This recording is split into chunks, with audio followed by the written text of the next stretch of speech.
हमें बाजार की एक बहुत ही ज्यादा इम्पोर्टेंट और फेमस बुटीक दिखाई जाती है, जहां पर हमारी हीरोइन अपने गार्ड के साथ आई थी। तो वो मैडम जो वहां की ओनर थी ना, वो कहती है योर ग्रेस, आपको रिसीव करना हमारे लिए ऑनर है और मैं हूँ मैडम लेमोन्ड्रिया। तो क्या आप बताएंगी कि आपको यहाँ पर क्या चाहिए? तो हमारी उन कहती है मैंने सुना था कि पूरे नॉर्थ में ये सबसे ज्यादा फेमस शॉप है, इसी वजह से मैं खुद आपके पास आई हूँ। कल मैं ऑफिशियली ब्लहन के सारे नाइट से मिलने वाली हूँ, तो मैं चाहती हूँ कि उनको गिफ्ट के तौर पर एक हैंकरचीफ दूँ। तो वो मैडम कहती है of course your grace, please थोड़ी देर इंतजार करें। और तभी वो अपनी असिस्टेंट लड़कियों को इशारा करती है, वो लोग कहती हैं जी मैडम। और तब वहां पर बहुत सारे रुमाल आ गए थे जो डिफरेंट डिजाइनिंग के थे। तो वो लड़कियां कहती हैं आप प्लीज इनमें से कोई भी चूज कर लें। तो वो मैडम कहती है अगर आपके दिमाग में कोई भी आइडिया है तो प्लीज बता दें, हम वही डिजाइन का हैंकरचीफ बना देंगे। तो हमारी उन कहती है सर नोटन, आखिर ब्लैनहम स्टेट में कितने नाइट्स हैं? वो कहता है जो असाइनमेंट पे गए हुए हैं उनको मिलाकर 99 कल ट्रेनिंग में आएंगे। तो हमारे यहाँ सोचती है तकरीबन 100, इसका मतलब है कि पूरी आर्मी बटालियन में मुझे सबको रुमाल देने पड़ेंगे।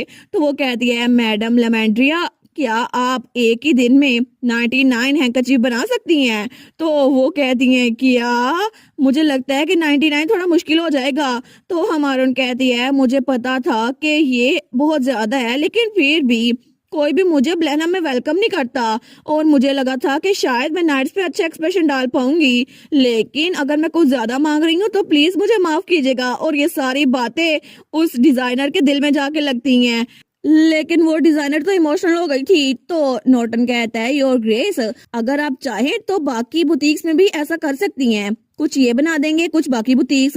हमारी उन कहती है ये नाइट्स के लिए गिफ्ट है, तो मैं ऐसे ही किसी भी दुकान पर नहीं जा सकती, मैं चाहती हूँ कि नॉर्थ की सबसे ज्यादा फेमस शॉप इसको बनाए। और ये बात तो उस मैडम के दिल में जाके खुपती है। वो सोचती है सच में क्या इन्होंने कहा है कि हमारी शॉप पूरे नॉर्थ में सबसे ज्यादा औसम है? वो तो बिल्कुल इमोशनल हो गई थी। वो कहती है योर ग्रेस, मुझे बताइए कि आपके दिमाग में एम्ब्रॉयडरी का कोई स्टाइल है? तो हमारी कहती है एम्ब्रॉयडरी, हाँ हाँ बिल्कुल, मैं सोच रही थी कुछ ऐसा डिजाइन हो और वहां पे बी लिखा हुआ था ब्लैनहम स्टेट का। तो तब वो कहती है ठीक है मैं इसको ट्राई कर सकती हूँ। हमारे उन कहती है सच में क्या आप इसको मैनेज कर पाएंगी? तो वो मैडम कहती है बिल्कुल, नॉर्थ के सबसे फाइनेस्ट हैंकरचीफ मैं आपको दिखाऊंगी। तो वो असिस्टेंट कहती है 99 एक दिन में, ये तो थोड़ा इम्पॉसिबल लगता है। दूसरी भी कहती है बिल्कुल, अगर ऐसा ही रहा ना हमें पूरी रात काम करना पड़ेगा। तो हमारे कहती है मैं आप लोग के लिए बहुत ज्यादा ग्रेटफुल हूँ और जब तक आप टाइम पे काम कर देंगी ना मैं आपको डबल प्राइस दूंगी। तो ये बात उन दोनों के दिल में भी जाग लगती है। वो कहती है डबल प्राइस, फिर तो हम आपको डिसअपॉइंट नहीं करेंगे, आप हमें बस बता दें कि आपको काम कैसा चाहिए। तो हमारे यहाँ सोचती है देखा, पैसे ने हर एक चीज फिक्स कर दी। तो तब थोड़ी देर बाद जब उसने सारी डिटेल बता दी थी ना, वो कहती है थैंक यू सो मच इतने शॉर्ट नोटिस में मेरी हेल्प करने के लिए। तो और तब स्माइल करते हुए कहती है मैं आप सब पे यकीन करती हूँ, आप लोग मेरा काम कर देंगी। लेकिन तीनों की तीनों शॉक हो गई थी। वो कहती हैं ये कितनी खूबसूरत है, ये तो सच में एक ह्यूमन फॉर्म में एंजल है। तो दूसरी कहती है बिल्कुल आसमानों से उतरी है। तो सारी सोचती हैं आखिर किसी की स्माइल इतनी प्यारी कैसे हो सकती है। लेकिन तब हमें अगले दिन का सीन दिखाया जाता है और वहां पर ट्रेनिंग ग्राउंड जहाँ पे सारे के सारे नाइट्स आ चुके थे। लेकिन तभी ड्यूक और डचेस वहां पर आते हैं और दोनों की जोड़ी कितनी प्यारी लग रही थी। लेकिन तभी वहां पर सारे इकट्ठे कहते हैं हर ग्रेस डचेस वेलकम। और तब हमारी हीरोइन वहां पर बात शुरू करती है। वो कहती है आखिरकार मैं ब्लैनहम डची के ब्रेव नाइट से मिल ही पाई, आप लोगों से मिलना बहुत खुशी की बात है, लेकिन मुझे माफ कीजिएगा कि मैं थोड़ी लेट हो गई हूँ। तो सारे के सारे उसको देखकर बड़े खुश हो गए थे। वो सोचते हैं ये सच में कितनी खूबसूरत है ना, ये तो बिल्कुल किसी गॉडेस की तरह है। तो हमारी हीरोइन तो स्माइल करते हुए बड़ी प्यारी लग रही थी। लेकिन तभी वो ड्यूक से कहती है योर ग्रेस, ये कुछ खास नहीं है, लेकिन मैंने नाइट्स के लिए छोटा सा गिफ्ट प्रिपेयर करवाया है, तो अगर आप इजाजत दें तो क्या मैं ये सबको खुद अपने हाथों से दे सकती हूँ ताकि मुझे उनके चेहरे पर चल जाएं। तो ड्यूक कहता है वेरी वेल, आप ऐसा कर सकती हैं। लेकिन तभी ड्यूक कहता है फर्स्ट डिवीजन नाइट्स आगे आओ। तो तब वो लोग कहते हैं सच में हर ग्रेस ने हमारे लिए कुछ तैयार करवाया है हमारे लिए। तो तभी वो लोग एक एक करके आगे आ रहे थे। तो हमारी हीरोइन के हाथ में बास्केट पकड़ी हुई थी, तो वो उसमें से एक पाउच निकालकर सबको दे जा रही थी जिसपे उनके नाम भी लिखे थे। वो कहती है सर थियो, वो कहता है जी योर ग्रेस थैंक यू। लेकिन तब वो कहती है सर हैसल, तो वहाँ पे हैसल भी आया था। वो कहता है थैंक यू योर ग्रेस। तो हमारा हीरो तो उसको देखकर बिल्कुल शौक था। वो सोचता है इसको सबके नाम कैसे पता। लेकिन मुझे तो लगता है कि इसने सबके नाम खुद ही लिखे थे। और तब हमारी हीरोइन की आंखों के नीचे डार्क सर्कल थे और उसकी हाथों पर इंक लगी हुई थी, क्योंकि पूरी रात जागकर उसने सबके नाम खुद अपने हाथों से लिखे थे।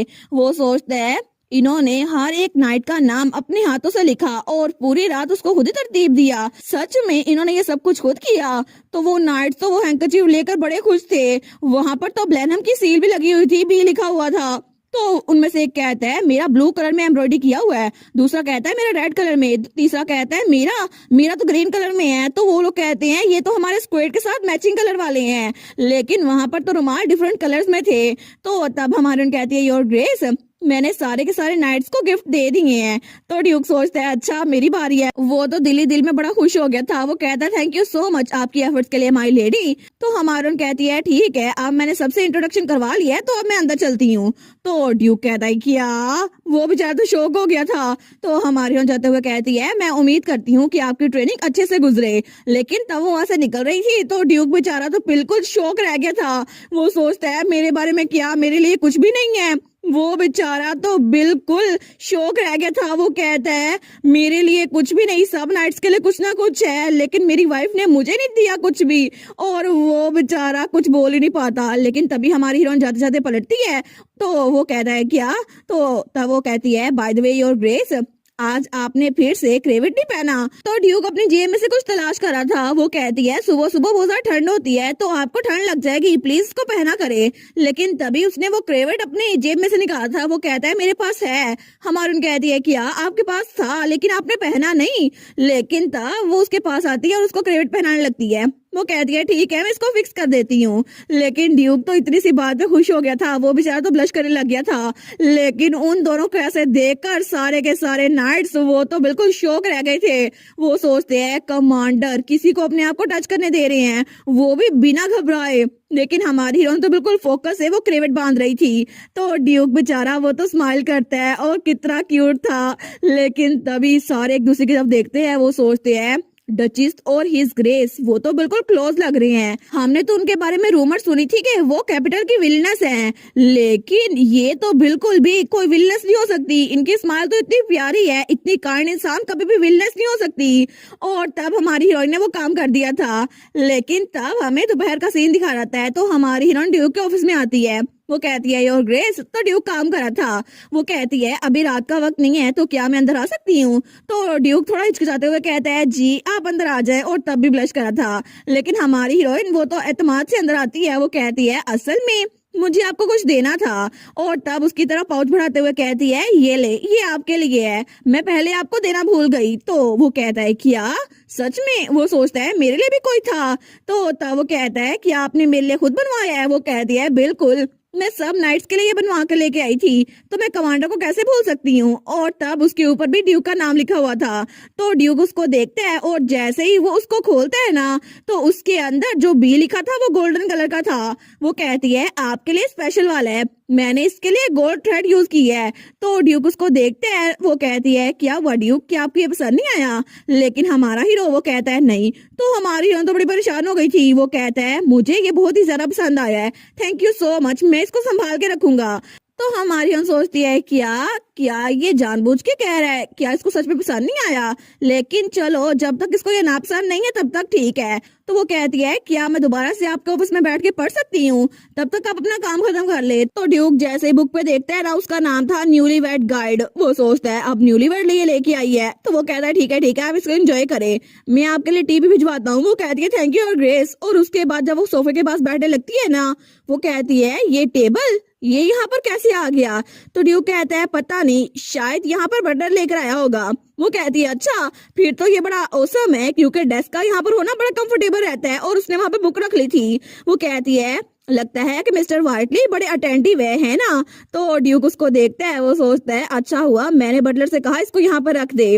लेकिन थोड़ी देर बाद ड्यूक काम कर रहा था और तब हमारी हीरोइन बुक पढ़ी थी। लेकिन ड्यूक काम करते करते हमारी हीरोइन को देख रहा था। तो हमारी हीरोइन उसको थोड़ी थोड़ी नींद आ रही थी। वो सोचती है अब मुझे नींद आ रही है, मैं पूरी रात जागकर अपने हाथों से उनका नाम लिखती रही थी। लेकिन मुझे लगता है कि जब मैं पुरानी लाइफ में थी ना तो मैं कई बार वीआईपी इवेंट्स के लिए पूरी पूरी रात जागती रहती थी और तब तो ये पीस ऑफ केक था, लेकिन कल रात जब मैं सबका नाम लिख रही थी तो तब थोड़ा मुश्किल हो रहा था और मुझे तो भूल ही गया था कि इस दुनिया में प्रिंटर काम नहीं करते, इसी वजह से मुझे खुद करना पड़ा था।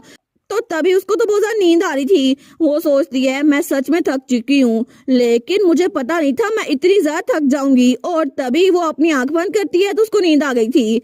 लेकिन तब ड्यूक अपना काम कर रहा था और तभी काम करते करते जैसे उसकी नजर हमारी हीरोइन पे पड़ती है ना, तो वहां पे बिल्कुल खामोशी थी और हमारी हीरोइन टेबल पे सर रख के सो गई थी। तो तभी वो उठता है, वो सोचता है मुझे लगा ही था, इतनी खामोशी क्यों है। वो कहता है माय लेडी, आपको अपने कमरे में जाके सोना चाहिए। लेकिन हमारी हीरोइन कोई जवाब नहीं देती तो वो उसका कंधा हिलाते हुए कहता है माय लेडी। लेकिन तभी उसको कुछ महसूस होता है। वो सोचता है क्या ये तो अच्छा लग रहा है, मुझे लगता है कि जैसे मेरी बॉडी में माना वो फिर से रिलैक्स हो गया हो। लेकिन तब वो हमारी हीरोइन को देखते हैं तो वो तो उसको सोते हुए बड़ी प्यारी लग रही थी। तो तब ड्यूक उसको देखकर थोड़ा सा ब्लश कर रहा था। वो सोचता है मैं तो चाहता हूँ इनको जगाए बगैर इनके कमरे में छोड़ दूं, लेकिन अगर मैंने इनको उठाया तो ये हर्ट हो जाएंगी, मुझे किसी और को बुलाना चाहिए यहाँ पर। लेकिन तभी वो इमेजिन करता है कोई और हमारी डचेस को उठा के लेके जा रहा है, तो उसको तो बड़ा गुस्सा आ रहा था। वो सोचता है क्यों, आखिर कोई और मेरी जगह इनको क्यों उठाएगा, मैं इसको कभी अलाउ नहीं करूंगा। और तभी उसे याद आता है जब हमारी हीरो ने कहा था कल रात जब आपने मुझे हाथ लगाया था ना तो मुझे बिल्कुल भी कोई तकलीफ नहीं हुई थी। तो ड्यूक सोचता है सच में उसको बिल्कुल कोई मसला नहीं था। और उसने इसके अलावा ये भी कहा था मुझे तो अच्छा लग रहा था जैसे मेरी बॉडी में माना आ रहा हो। तो तभी ये सोच कर वो फिर से ब्लश करने लग गया था। वो सोचता है ठीक है ये बिल्कुल ऑलराइट रहेगा, है ना। और तभी उसने हमारी हीरोइन को उठा लिया था बिल्कुल प्रिंसेस स्टाइल में। तो हमारी हीरोइन तो आराम सोई हुई थी, उसको पता ही नहीं था और वो तो उसको बड़े आराम से लेके जा रहा था।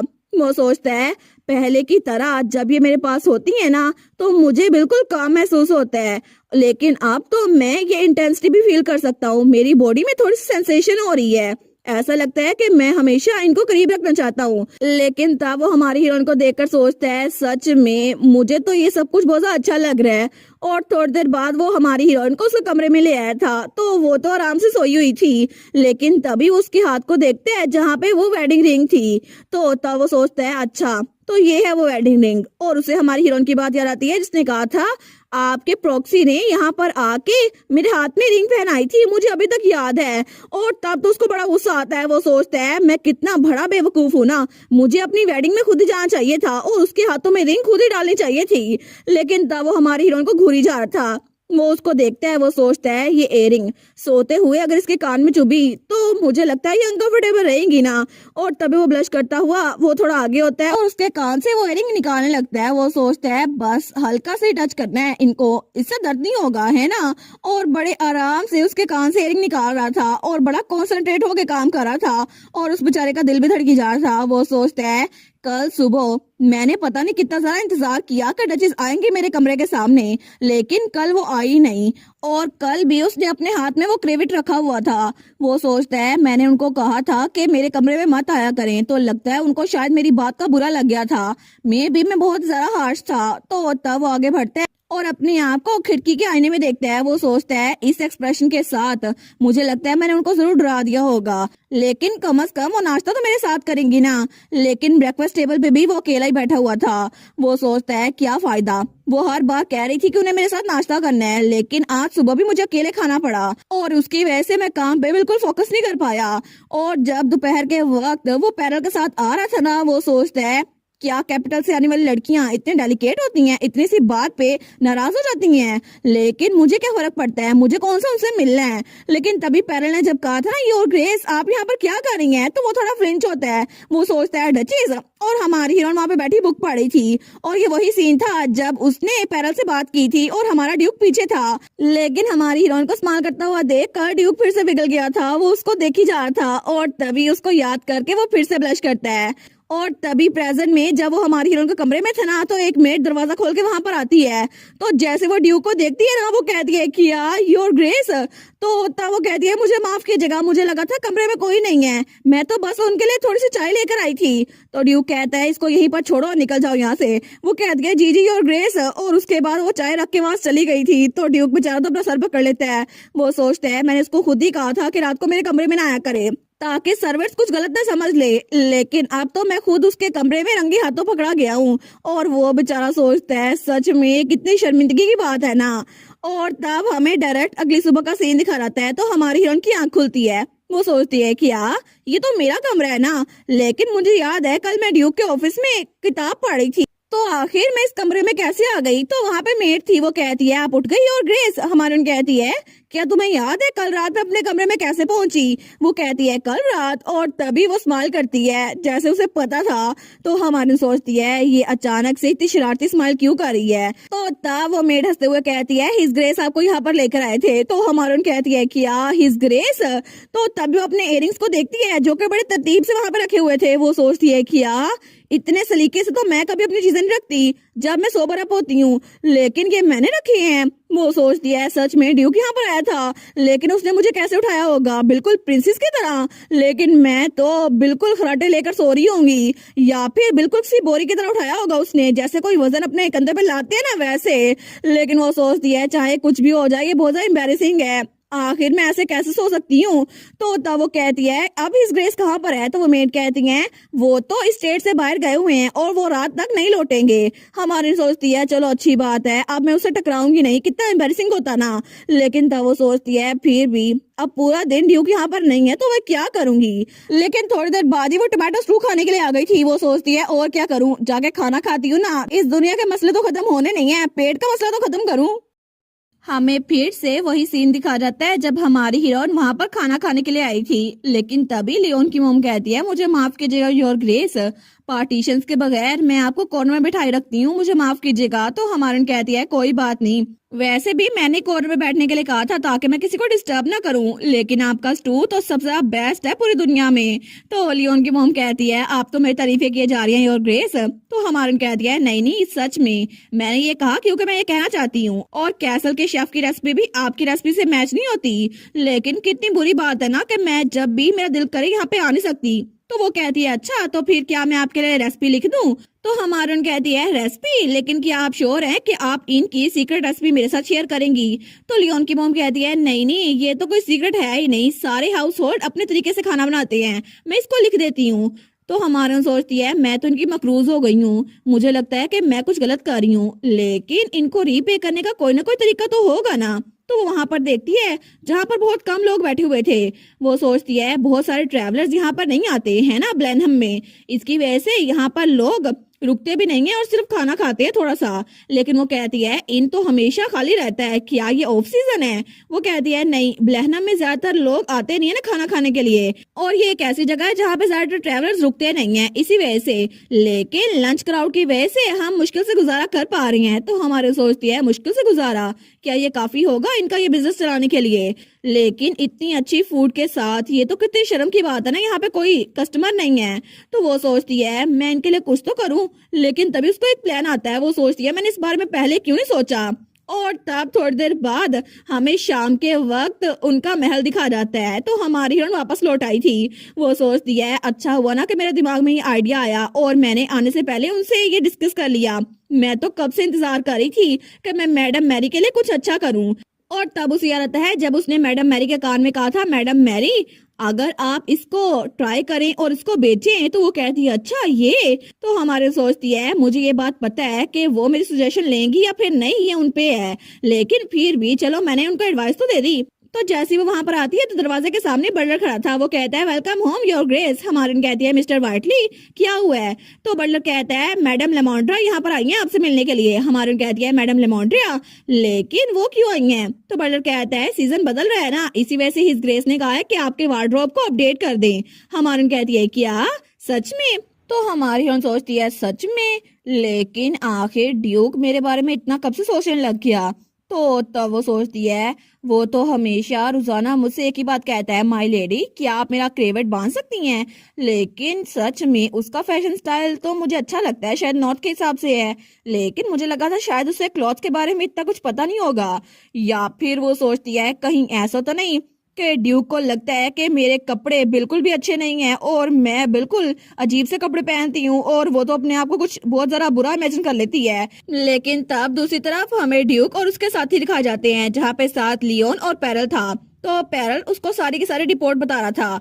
आज हमने जिन इलाकों का चक्कर लगाया है ना, वहां पर बहुत ही ज्यादा चोरियां हो रही हैं, लेकिन हमें उसको रोकना पड़ेगा और ये तो बहुत बड़ा मसला है ना योर ग्रेस। लेकिन तभी वो ड्यूक को देखते हैं तो ड्यूक तो स्माइल किए जा रहा था। वो कहता है योर ग्रेस, क्या आप फिर से डचेस के बारे में सोच रहे हैं? तो ड्यूक कहता है क्या तुम क्या बात कर रहे हो, ऐसा कुछ भी नहीं है। तो पैरल कहता है ऐसा तो हो नहीं सकता कि आप लोकल झगड़ों की वजह से स्माइल कर रहे हो, आप जरूर डचेस के बारे में सोच रहे होंगे। तो ड्यूक उसको बड़ा घूर के देखता है और कहता है पैरल, लगता है कि जब से डचेस आई है ना तुम बहुत ज्यादा बोल्ड हो गए हो। तो पैरल कहता है मुझे माफ कीजिएगा योर ग्रेस। लेकिन ड्यूक कहता है अच्छा वेल, मैं सोच रहा था कि नए कपड़े उस पे फिट आएंगे या फिर नहीं।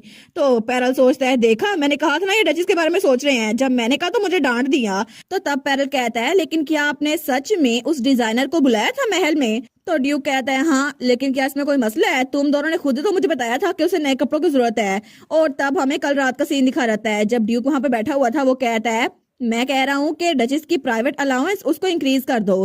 तो पैरल कहता है कि यार सच में, लेकिन क्या मैं पूछ सकता हूँ क्यों?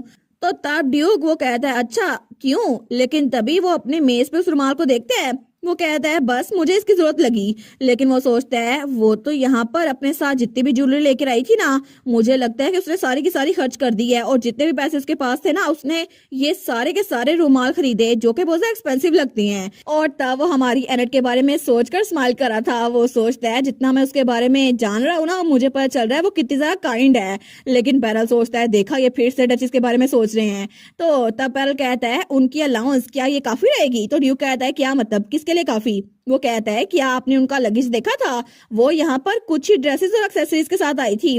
मुझे लगता है कि उनके कपड़े वो इस मौसम के हिसाब से ठीक नहीं है क्योंकि यहाँ पे बहुत ज्यादा सर्दी होती है। तो ड्यूक सोचता है उसके कपड़े, लेकिन तभी उसे हमारी हीरोइन याद आती है जब वो वहां पर बुक लेकर आई थी। तो तब वो कह रही थी योर ग्रेस, लेकिन वो सोचता है मैंने कभी भी उसके कपड़ों की तरफ इतनी टेंशन नहीं दी, वो तो जो कुछ भी पहन ले बहुत ज्यादा प्यारी लगती है। लेकिन अगर पैरल ऐसा कुछ कह रहा है तो ड्यूक कहता है ठीक है तो फिर मैं उसके वार्डरोब के लिए अलग से फंडिंग दूंगा। तो पैरल कहता है लेकिन फिर भी हर ग्रेस को ब्लेनहम के बारे में कुछ ज्यादा नहीं पता और पर्सनल लेडी इन वेटिंग के बगैर वो तो सही से गाइड भी नहीं ले सकती। तो ड्यूक कहता है लेकिन आखिर ब्लेनहम में कोई ड्रेस मेकर है भी या नहीं, तुम्हें पता ही होगा क्योंकि कैपिटल में तो बहुत ही ज्यादा ड्रेस मेकर मशहूर होते हैं। तो पैरल कहता है पता नहीं, जिस टेलर को मैं जानता हूँ वो तो सिर्फ आदमियों के कपड़े सीता है।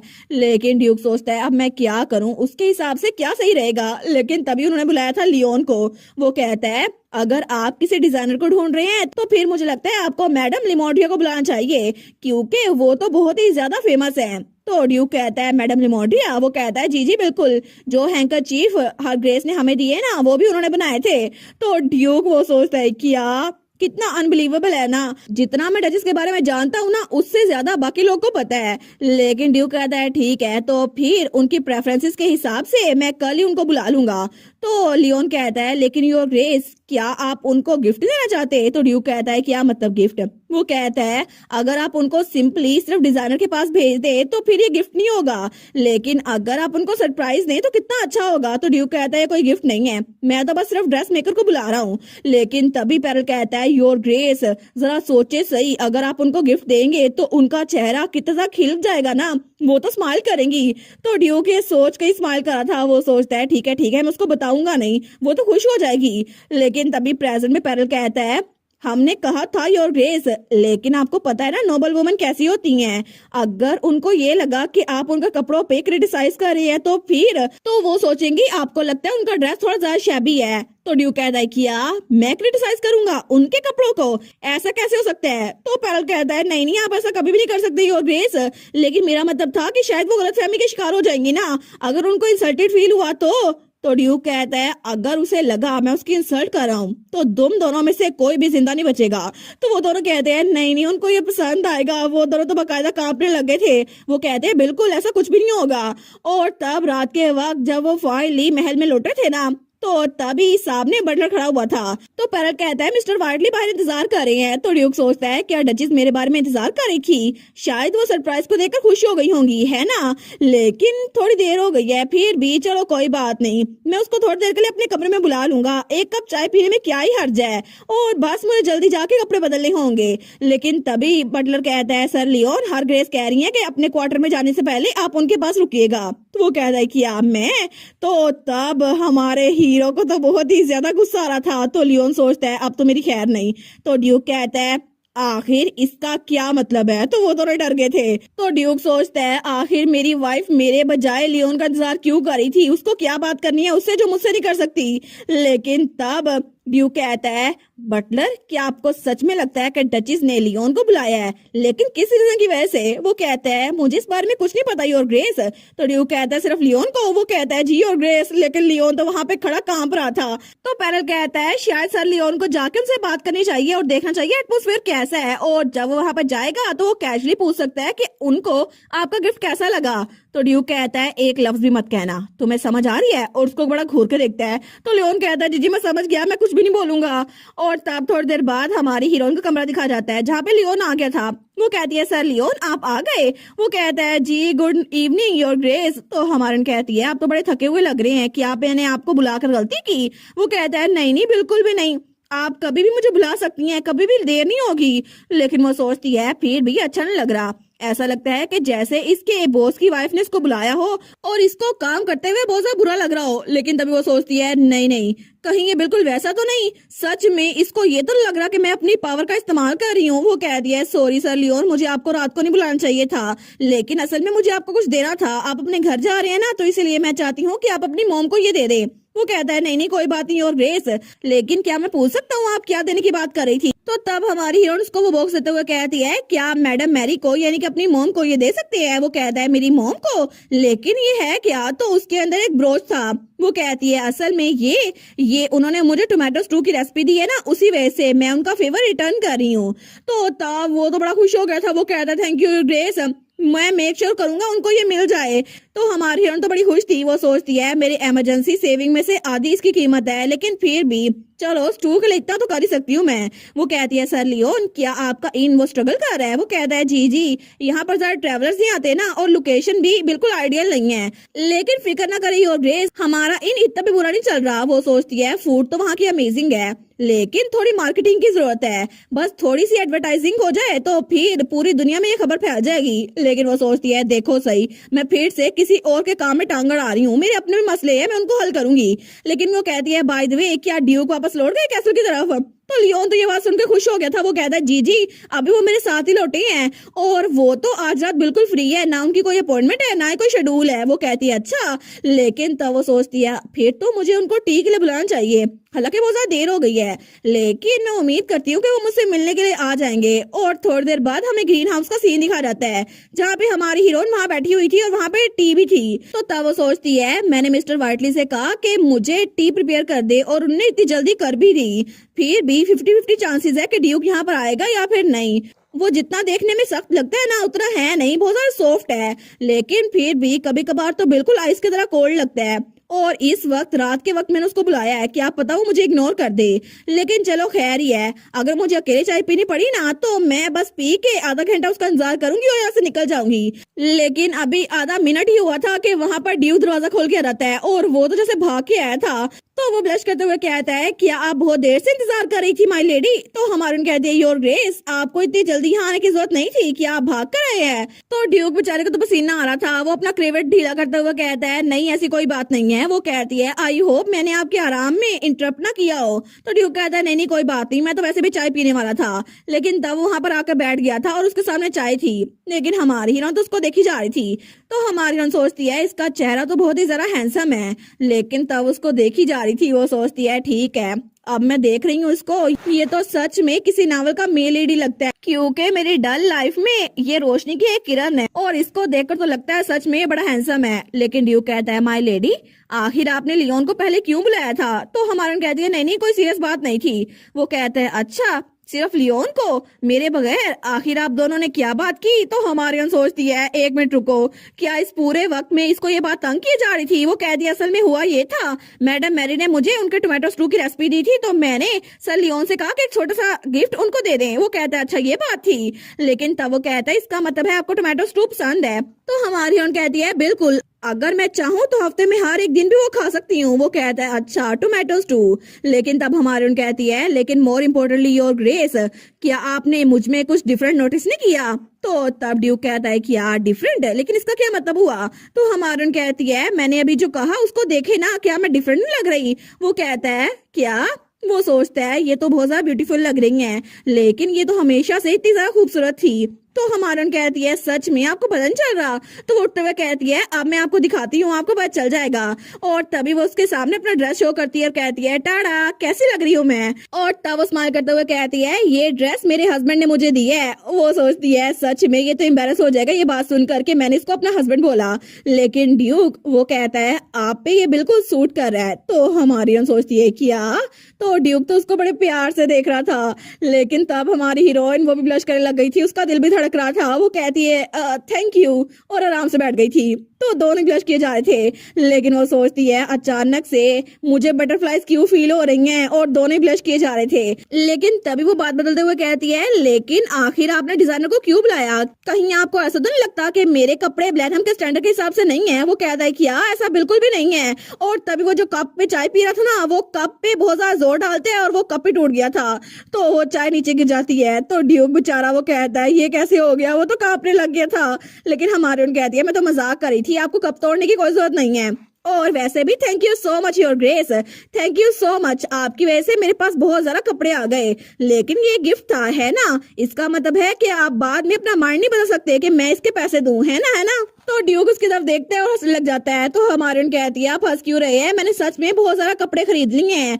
अगर आपको अपना कैसल बेचना पड़ा तो फिर? तो ड्यूक कहता है बिल्कुल नहीं, मैं कभी भी अपने अल्फाज से पीछे नहीं हटूंगा और आपको पैसों की टेंशन लेने की कोई जरूरत नहीं है, वो गिफ्ट इंटायरली आपके लिए था। तो हमारी हीरोइन उसको हंसता हुआ देखकर ब्लश करने लग गई थी। वो सोचती है सच में ड्यूक हंसता हुआ कितना क्यूट लगता है ना। लेकिन तब उसको तो बड़ी गर्मी लग रही थी। वो कहती है यहाँ पर बहुत ज्यादा गर्मी हो रही है, शायद हम लोग ग्रीन हाउस में है ना इसीलिए। लेकिन ड्यूक उसकी तरफ हाथ बढ़ाता है और कहता है तो फिर हम लोग थोड़ी देर के लिए वॉक पे ना चले, मैं आपको पूरा ग्रीन हाउस दिखाता हूँ। तो तभी थोड़ी देर बाद वो लोग वहां पे वॉक कर रहे थे। तो हमारी सोचती है इसका बाजू कितना मजबूत है ना सच में। लेकिन तब वो कहती है मैंने सुना था कि ये जगह लेट जिसकी थी, यानी कि आपकी मोम की। तो ड्यूक कहता है बिल्कुल, जब से मोम गुजरी है ना ये जगह तब से बंद थी। हमारून सोचती है इसी वजह से जब मैंने उनसे कहा ना ग्रीन हाउस को खोल दे तो बटलर ने कहा था मैं हिज ग्रेस से पूछ के बताता हूँ, इसी वजह से शायद उनको ये अच्छा नहीं लगा होगा। वो कहती है मुझे माफ कीजिएगा, अगर मुझे पहले पता होता तो फिर मैं आपसे यहाँ मिलने के लिए ना कहती। तो ड्यूक कहता है नहीं नहीं माय लेडी, आप यहाँ पर आ गई है ना, अब ये जगह खुली रहेगी, पहले सिर्फ इसलिए बंद थी क्योंकि यहाँ पे कोई आता नहीं था। और मोर इम्पोर्टेंटली एक और जगह है जो मैं आपको दिखाना चाहता हूँ। और उसके बाद वो उसको उस सेक्शन में ले गया था जहाँ पे बहुत सारे फूल थे। तो हमारी हीरोइन तो उसको देखकर बड़ी खुश थी। वो कहती है वाओ ये तो कितने औसम लग रहे हैं। तो ड्यूक कहता है ये नेफ्रस फ्लावर्स है, मेरी मोम इनको बहुत ज्यादा पसंद किया करती थी। हमारी कहती है ये तो बहुत ज्यादा ब्यूटीफुल है। तो ड्यूक कहता है अगर आप चाहें तो मैं आपके कमरे में एक बुके भेज सकता हूँ। हमारी कहती है नहीं नहीं, मैं तो यहाँ पर आकर इनको देखना चाहूंगी, क्योंकि मेरे कमरे में तो ये मुरझा जाएंगे लेकिन यहाँ पर हमेशा खिले रहेंगे और मैं तो इनको ऐसे देख कर बड़ी खुश हूँ। लेकिन ड्यूक उसको देखता है, वो सोचता है सच में मैं भी आपको ऐसे देख के बड़ा खुश हूँ। तो तब उसका हाथ पकड़ता है और अपनी तरफ करते हुए कहता है तो फिर मैं इस ग्रीन हाउस को अब से हमेशा ओपन रखूंगा, क्योंकि ये फ्लावर्स तो मिड समर में बिल्कुल ब्लूम करते हैं और अगर आप चाहें तो रोजाना यहाँ पर इसको देखने के लिए आ सकती हैं मेरे साथ। और तब तो उसको बड़े करीब किए हुए था। लेकिन हमारी हीरोइन उसको देखती है, वो कहती है thank you so much your grace, मैं यहाँ पर जरूर आऊंगी। लेकिन तभी वो दोनों बहुत ज्यादा करीब थे और दोनों की धड़कन तेज हो गई थी। लेकिन तब वो हमारे हीरो की गर्दन की तरफ हाथ बढ़ाती है, वो कहती है योर ग्रेस, और तभी उसका क्रेविट वो टाइट करते हुए कहती है आपका क्रेविट अनडन था। तो ड्यूक कहता है किया, लेकिन तब उसने वो क्रेविट बांध दिया था। तो हमारी कहती है फिर भी आप एडमिट करेंगे ना कि मैं आपका क्रेविट अच्छे से बांधती हूँ, है ना? ड्यूक कहता है बिल्कुल। वो कहती है इसका मतलब है कि मैं रोजाना आपके कमरे में आ सकती हूँ ताकि आपका क्रेविट बांध सकूं? वो कहता है बिल्कुल। लेकिन तभी वो कहता है किया, वो तो ब्लश करते हुए पीछे हो गया था। वो कहता है नहीं नहीं, मेरे कमरे में आने की कोई जरूरत नहीं है आपको। लेकिन हमारी कहती है अच्छा आपका रिएक्शन देखकर तो लग रहा है कि मैं जानबूझ के आपके कमरे में आती हूँ, हालांकि आप चाहते नहीं हैं। वो कहता है नहीं नहीं ऐसा कुछ भी नहीं है माय लेडी, प्लीज ऐसा कुछ भी नहीं है। लेकिन हमारी उन कहती है आपने कहा था कि मैं रात के वक्त आपके कमरे में ना आया करूं, इसी वजह से मुझे लगा था कि शायद मैं सुबह के वक्त आ सकती हूँ, तो इसमें गलती किया है। तो हमारा हीरो कहता है अच्छा तो फिर आप आ सकती हैं, लेकिन आपको ऐसा कोई प्रॉमिस करने की जरूरत नहीं है, कभी कभार आ जाया करिएगा। तो हमारा उन कहती है लेकिन मैं तो रोजाना आना चाहती हूँ ना, मैं चाहती हूँ कि मैं रोजाना आपका क्रेडिट बांधूं, तो क्या मैं आ सकती हूँ? तो हमारा ड्यूक, उसका तो चेहरा पूरा का पूरा रेड हो गया था। वो कहता है हर एक सुबह, ठीक है तो फिर? तो हमारी कहती है क्या आप क्या कह रहे हैं? तो ड्यूक कहता है सच में अगर आप आना चाहती हैं तो फिर मैं रोजाना आपका इंतजार करूंगा। और वो तो बिल्कुल शर्मा गया था। तो हमारी हीरोइन, उसकी भी धड़कन तेज हो रही थी। वो सोचती है सच में ये ड्यूक इतना क्यूट कैसे हो सकता है, क्या ये इलीगल नहीं है इतना क्यूट होना? वो बेचारी तो अपना दिल पकड़ लेती है। वो सोचती है ग्रैंड ड्यूक कितना अडोरेबल है ना। लेकिन तभी ग्रैंड ड्यूक तो उससे दूर हो गया था। वो कहता है लेकिन इस वजह से आपको बेसुकूनी होगी। हमारी कहती है नहीं नहीं बिल्कुल भी नहीं, ऐसा कुछ भी नहीं होगा। और मुझे तो ये जानकर बड़ा अच्छा लगा कि आप मेरा इंतजार करते रहेंगे। और इसके अलावा मैं तो प्रेफर करती हूँ एक ऐसे हस्बैंड को जो परफेक्ट नहीं है और जिसको मेरी हेल्प चाहिए। इसी वजह से आप तो आज भी बड़े अडोरेबल लग रहे हैं योर ग्रेस। और वो तो उसको बिल्कुल किसी प्रिंसेस की तरह पकड़ लेती है। लेकिन ड्यूक बेचारा वो कहता है कि आप ये क्या कर रही हैं? और तभी वहां से भागते हुए कहता है ठीक है हमें वापस आना चाहिए। वो कहती है योर ग्रेस बात का जवाब तो दे दें। तो ड्यूक पलटते हुए कहता है जैसा आप चाहे वैसा करें, क्योंकि आखिर में जो आपका दिल करता है वैसे ही करती है ना। और तब उसकी तरफ हाथ बढ़ाता है तो हमारी हीरोइन भी स्माइल करती है। वो कहती है बिल्कुल, लेकिन आपको इस बारे में कैसे पता योर ग्रेस? और तब वो लोग बातें करते हुए वापस अपने अपने कमरों में जा रहे थे। लेकिन दोनों की जोड़ी कितनी परफेक्ट लग रही थी ना। हमें फ्रेज मेनार दिखा जाता है जो कि हमारी हीरोइन के डैड का घर था। तो तभी वहां पर उसका भाई जब वो सामने देखता है ना, वो कहता है क्या ये लेटर एनेट ने भेजा है? और उसके ऊपर भी लिखा हुआ था। तो तब वो लेटर खोल के पढ़ता है तो वहां लिखा था डियर ब्रदर फ्रेडिन, मैंने सुना था कि आपने मेरी शादी को अटेंड किया था और मुझे माफ कीजिएगा कि आपसे मैं डायरेक्टली नहीं मिल पाई। स्प्रिंग तो कैपिटल में आ चुकी होंगी ना, लेकिन ब्लैहम में अभी तो सिर्फ सर्दी स्टार्ट हुई है। थैंक यू आपके गिफ्ट के लिए, आप हमेशा खुश रहिएगा, आपकी बहन एनेट ब्लैनहम। तो वो लेटर पढ़ते हुए सोचता है एनेट ब्लैनहम, उसने कहा ब्लैनहम। लेकिन तब उसे शादी से पहले का सीन याद आता है जब वही आदमी जिसके पास हमारी एनेट अपनी ज्वेलरी बेचने के लिए गई थी ना, वो उसके पास आया था। वो कहता है आपकी बहन मेरे पास ज्वेल्स बेचने के लिए आई थी सर। तो फेडन कहता है एनेट आई थी? वो कहता है जी बिल्कुल, लेकिन ऐसा लगता है उनको ये बात नहीं पता कि वो इन्फॉर्मेशन गिल्ड आपकी ही है। तो फेडन कहता है ठीक है उसे एक्स्ट्रा पे करो, बस इतना कि वो नोटिस ना करे कि वो गिल्ड मेरी है। तो वो कहता है जी सर मैं समझ गया। लेकिन तभी वो सोचता है क्या इसका मतलब है कि वो फादर को बताए बगैर यहाँ से जाने वाली है? और तब थोड़ी देर बाद वो किसी पेंटिंग के आगे खड़ा हुआ था। तो तब वो वही नेकलेस निकालता है जो उसने हमारी एनेट को दिया था। लेकिन तभी वो उस पेंटिंग की तरफ देखता है जो कि उसकी मॉम की पेंटिंग थी और उसमें वही नेकलेस और ज्वेलरी थी जो कि उसने एनेट को दी थी और वो असल में उसकी मॉम की ज्वेलरी थी। लेकिन तब प्रेजेंट में वो उस लेटर को आग में जला देता है।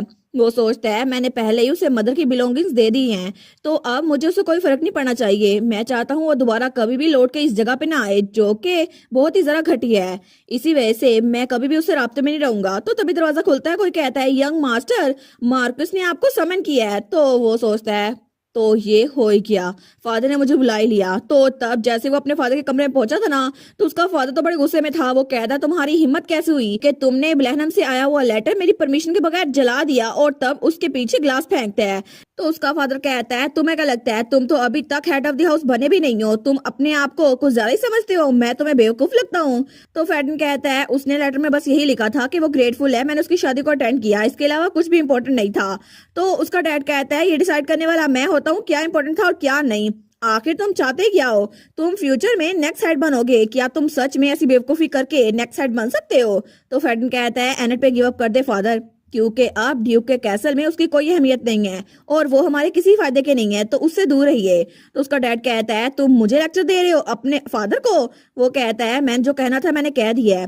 तो तब उसका फादर सोचता है सच में फ्रेडिन तो आजकल मेरी बिल्कुल बात नहीं मान रहा। जब से एनेट यहाँ से गई है ना, ये तो बिल्कुल भी मेरी बात मानने पे तैयार ही नहीं है। तो तब वो कहता है ठीक है अभी के लिए चले जाओ। वो कहता है जी फादर। लेकिन जैसे ही फ्रेडिन वहां से गया था ना, तो मार्कस वो सोचता है बस उसका कोई काम नहीं है, बिल्कुल भी नहीं। ग्रैंड ड्यूक का कैसल बहुत ज्यादा गार्डेड है, वहां पर मैंने बहुत सारे लोगों को भेजा था लेकिन कोई भी उस जगह पे जा नहीं सका सिवाय एनेट के, और एनेट के अलावा कोई भी वहां पर नहीं है। तो ये एक अपॉर्चुनिटी हो सकती है, तो मैं उसको खुद से लेटर लिखूंगा, ये तो अलग कहानी है ना। और मैं ब्लैनहम में उसे खुद ही लेटर लिखूंगा ताकि सबको लगे कि उसकी फैमिली लेटर लिख रही है, लेकिन उसका कोई तो फायदा होना चाहिए।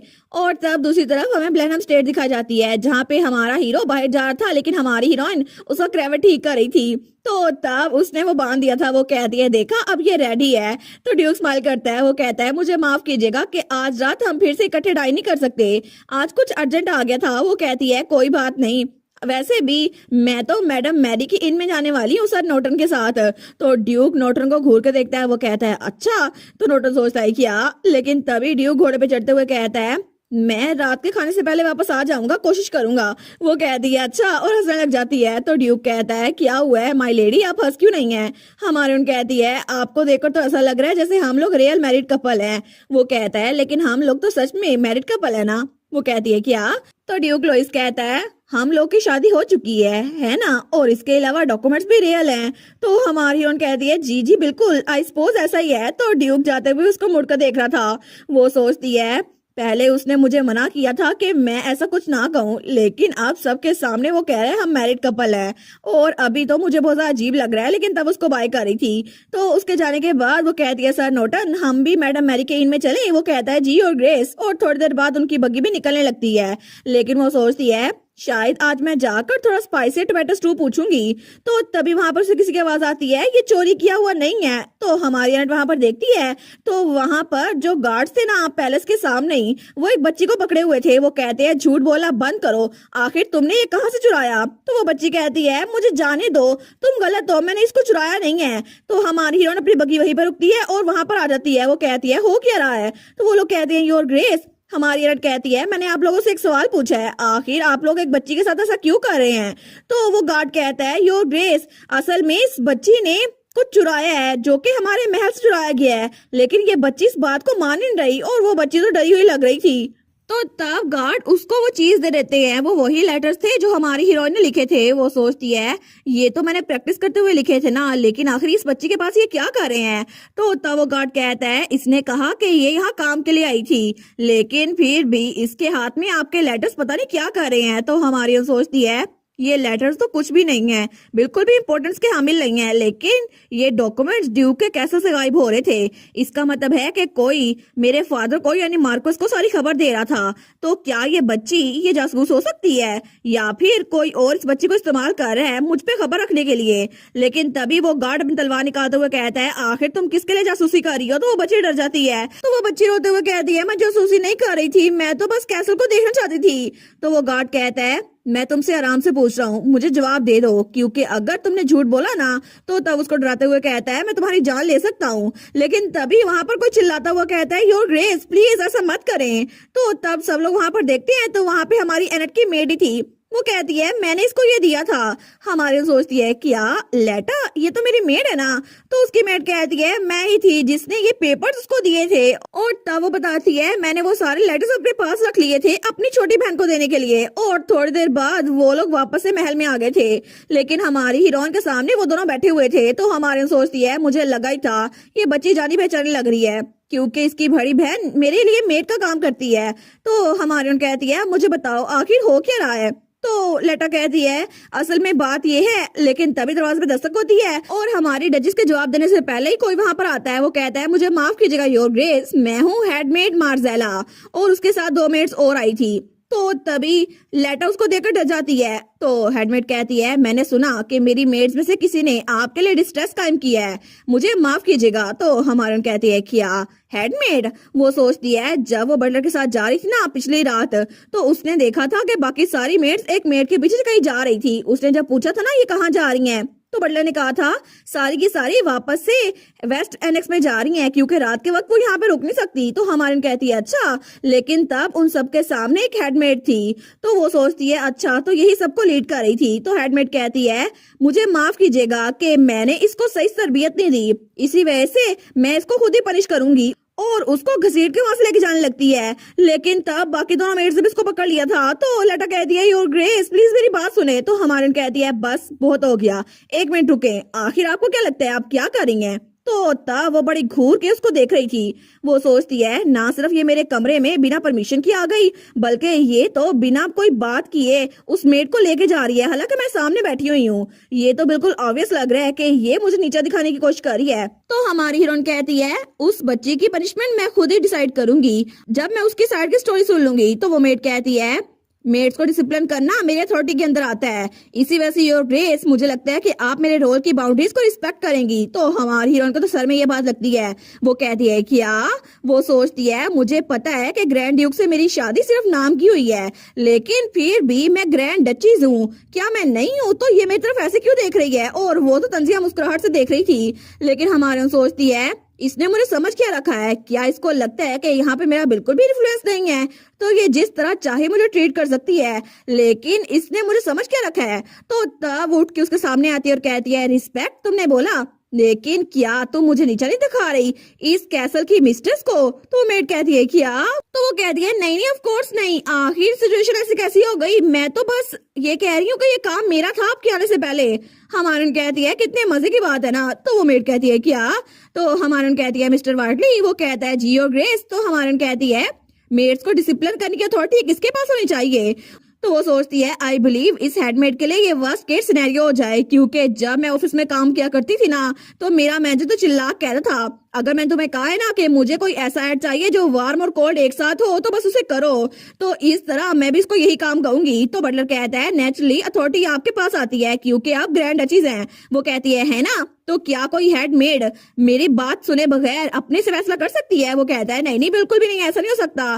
तो हेडमेड कहती है मुझे पता है, मैं तो बस ये कह रही थी कि आपके आने से पहले। तो हमारे सवाल करते हुए कहती है मेरे आने से पहले है ना, लेकिन मुझे लगता है आपको अपनी आदत बदल लेनी चाहिए क्योंकि अब मैं यहाँ पर आ चुकी हूँ। वो कहती है लेकिन हमारी उन कहती है क्या तुम मेरे अथॉरिटी को चैलेंज कर रही हो? वो कहती है मुझे माफ कीजिएगा, मेरी इतनी हिम्मत कहाँ। लेकिन हमारी उन कहती है जब मैं बोल रही हूँ तो तुम चुप रहा करो। वो कहती है जी और ग्रेस। लेकिन हमारी सोचती है देखा इस तरह मैं बिल्कुल एक विलनेस की तरह एक्ट कर रही हूँ। लेकिन तब वो कहती है अगर तुम्हें कुछ और नहीं कहना तो तुम जा सकती हो। और उसके बाद वो तीनों मेट्स वहां से जा रही थी। लेकिन तभी हमारी उन कहती है ओ और मोरजेला। तो वो कहती है जी और ग्रेस। तो हमारी उन कहती है आइंदा जब भी मेरे कमरे में आओ ना तो परमिशन के बगैर मत आना, और मुझे लगता है कि तुम हेडमेड होकर बिल्कुल कटसी नहीं दिखा रही। वो कहती है मुझे माफ कीजिएगा। तो तब जैसे ही वो दरवाजा बंद करके वहां से निकली थी ना तो हमारी एनेट वापस से सोफे पे आके बैठ गई थी। वो सोचती है ठीक है, लेकिन मैंने तो बिल्कुल विलनेस की तरह एक्ट किया है, हालांकि मैं तो आराम से यहाँ पे जिंदगी गुजारना चाहती थी। लेकिन तभी वो दोनों बहनें भी उसको देखकर डर गई थी। वो सोचती है लगता है कि मैंने हेडमेड को अपना दुश्मन बना लिया है। तो तब वो चाय देखती है। वो कहती है टी तो पहले कोल्ड हो गई है। तो बटलर कहता है मैं इसको फ्रेश करके लेके आता हूँ। वो कहती है ठीक है थैंक यू। वो सोचती है चलो अच्छा हुआ, चीजें काम तो कर गई। लेकिन तब बटलर के जाने के बाद वो कहती है अब मुझे बताओ आखिर हुआ क्या था? लेटा तो बड़ी डरी हुई थी। लेकिन दूसरी तरफ वो मेड जब बाहर जा रही थी ना तो पीछे वाली मेड्स कहती हैं सच में उन्होंने ड्यूक से शादी तो की है, लेकिन अभी तक वो ड्यूक के साथ कमरा शेयर नहीं कर रही। उनको क्या लगता है वो इस कैसल की मिस्ट्रेस है, और वैसे भी उन्होंने कोई अचीवमेंट भी नहीं की, आखिर वो हेडमेड के साथ ऐसा बिहेव कैसे कर सकती हैं? दूसरी कहती है बिल्कुल हेडमेड ने तो इतने सारे साल यहाँ पे गुजारे हैं। तो हेडमेड कहती है बस बहुत हो गया, तुम लोग ऐसे बातें मत करो, थोड़ी डिग्निटी दिखाओ। वो कहती है मुझे माफ कीजिएगा माई लेडी। लेकिन हेडमेड तो गुस्से में आ गई थी। वो सोचती है मैंने उसको अंडर एस्टिमेट कर दिया, मुझे लगा था वो थोड़ी देर के लिए यहाँ पर रहेगी। लेकिन तब उनसे कहती है ऐसा नहीं चलेगा। वो लोग कहती हैं क्या? तो हेडमेड कहती है मुझे जाकर उनको रिपोर्ट करना ही पड़ेगा। और तब दूसरी तरफ हमें फिर से हमारी हीरोइन दिखा जाती है जिसके हाथ में कुछ पेंटिंग्स थी। वो कहती है अच्छा तो ये है मोरिना की ड्राइंग्स।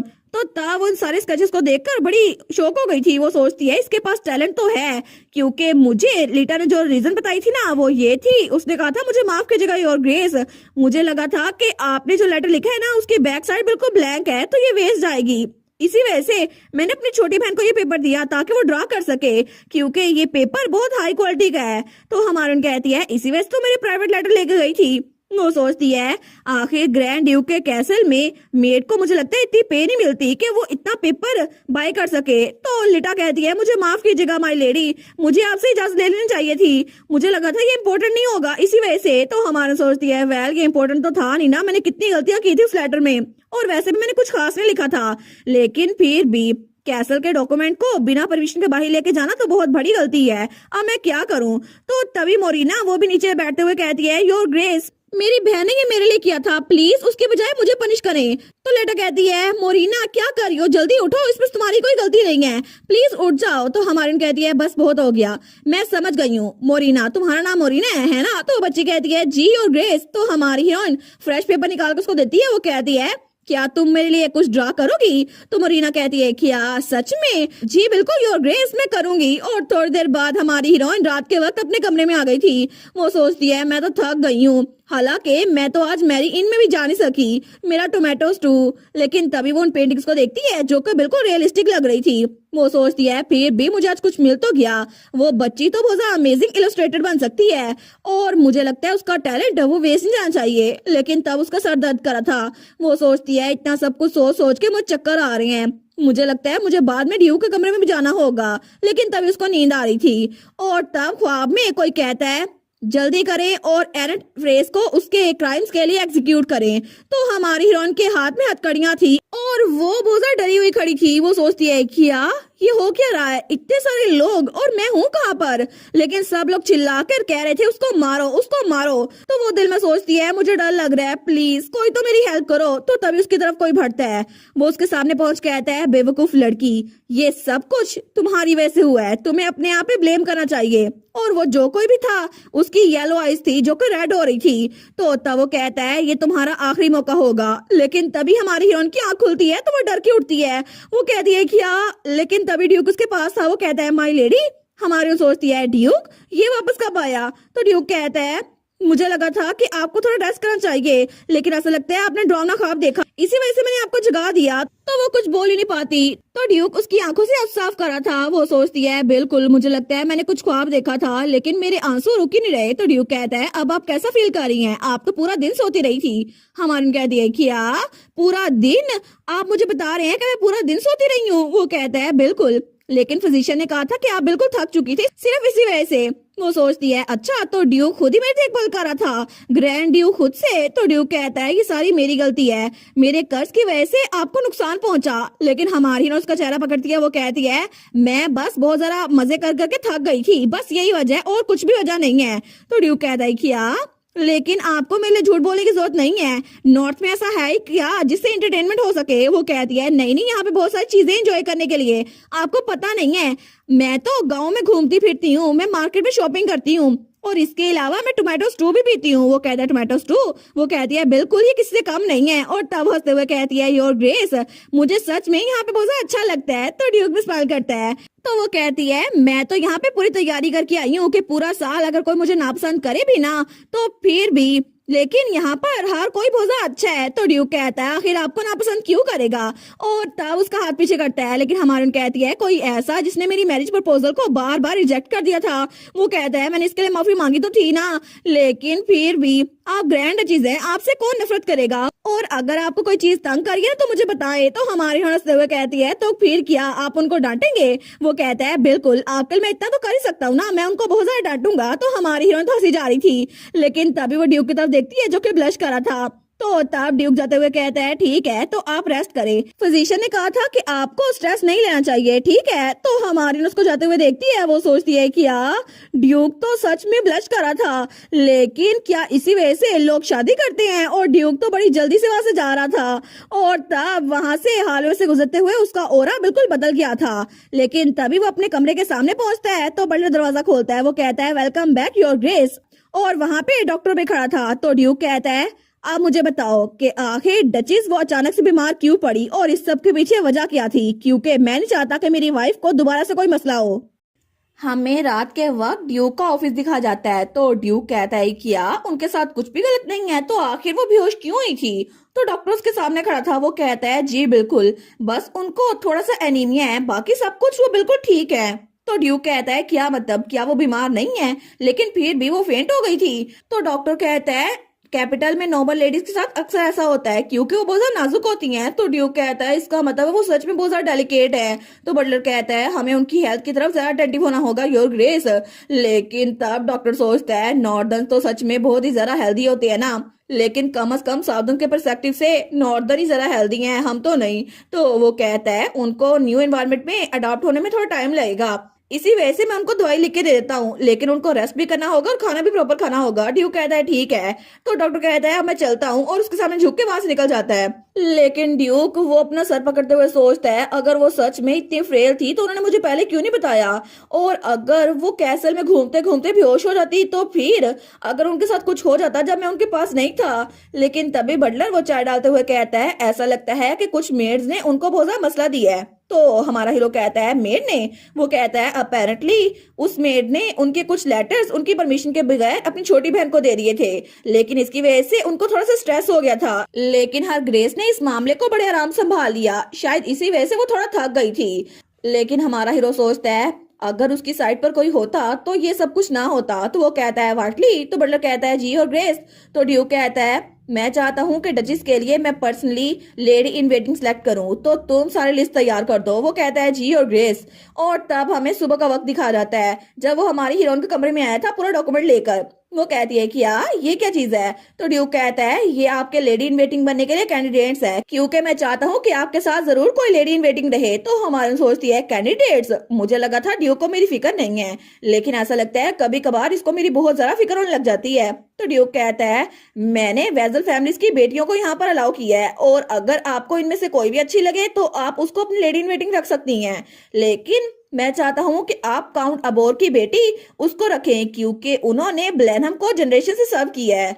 लेकिन तभी वहां पर एक पोर्ट्रेट था मेजल अबोर। वो कहता है आप उनको अगर अपनी साइड पे रखेंगी तो आपके लिए बेनिफिशियल होगा क्योंकि वो फैमिली बहुत ज्यादा इन्फ्लुएंशियल है। तो हमारे सोचती है मेजल अबोर? हाँ, मैंने सोचा नहीं था कि मैं इस नाम को यहाँ पर देखूंगी, क्योंकि ओरिजिनल स्टोरी में मेजल अबोर वो तो इस कहानी में एक चाइल्डिश नोबल वुमन थी जो कि ग्रैंड ड्यूक के पीछे पागल थी। उसने तो मेन फीमेल लीड को बहुत ही ज्यादा तंग करके रखा था, लेकिन बाद में उसको एक एंटोगनिस्ट के तौर पर यहाँ से निकाल दिया गया था।